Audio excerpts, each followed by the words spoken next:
నేను వేసే ఇంగ్రీడియంట్స్తోనే చేపల కూర తయారీ విధానం చూసేద్దాం. టేస్ట్ మాత్రం అదిరిపోతుందండి. లాస్ట్ వరకు తప్పగా చూడండి. ఇది మెయిన్ ఇంగ్రీడియంట్. ఉల్లిగడ్డలని నూనెలో కొంచెం వేపుకోవాలి, తీసి పక్కకు పెట్టుకోవాలి. చల్లారినాక మిక్సీ పట్టుకుందాం. శుభ్రంగా కడుక్కున్న చేప ముక్కలోకి కారం, ఉప్పు, పసుపు వేసి అల్లం వేసుకోవాలి. పచ్చి నూనె వేసుకొని మంచిగా కలుపుకుందాం మ్యాగ్నేషన్ అయ్యేలాగా. గ్యాస్ స్టవ్ ఇలానే వండుకోండి. కూర టేస్ట్ అదిరిపోయే టేస్ట్ ఉంటుంది తప్పకుండా. మ్యాగ్నేషన్ అయినాక ఒక హాఫ్ అన్ అవర్ పక్కకు పెట్టుకోండి. కడాయిలో ఆయిల్ పోసుకొని కొంచెం అంతా ఉల్లిగడ్డ, పచ్చిమిర్చి వేసి నూనెలో మంచిగా వేపుకుందాం. కాస్త వేగిన తర్వాత మెంతి వేసుకుందాం.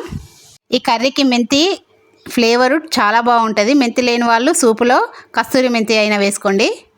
బాగా ఫ్రై అయిన తర్వాత కొంచెం అల్లముని పసుపు వేసుకుందాం పోపులో.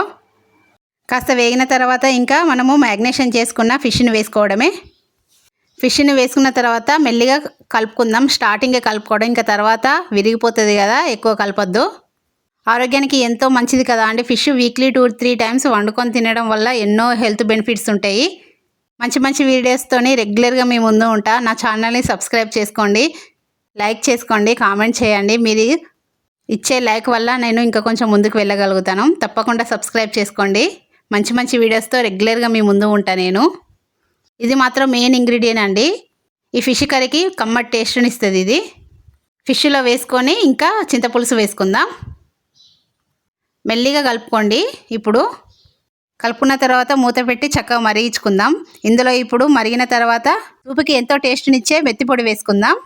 జీలకర్ర, మెంతులు మిక్సీ చేసిన పౌడర్ ఇది. ధనియాల పొడి కూడా వేసుకుందాం. చక్కగా కలుపుకొని మూత పెట్టుకొని చక్కగా ఉడికించుకుందాం. ఫిష్ని సరిపడా టేస్ట్ చూసి ఉప్పు వేసుకోండి. ఇంకా ఈ రకంగా వండుకుంటే సూపు టేస్ట్ చాలా బాగుంటుంది.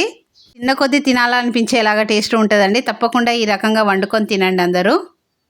చక్కగా మరిగిపోయింది. ఇంకా కొత్తిమీర వేసుకుందాం ఫైనల్గా. మంచి మంచి వీడియోస్తో రెగ్యులర్గా మీ ముందు ఉంటా. Bye everyone.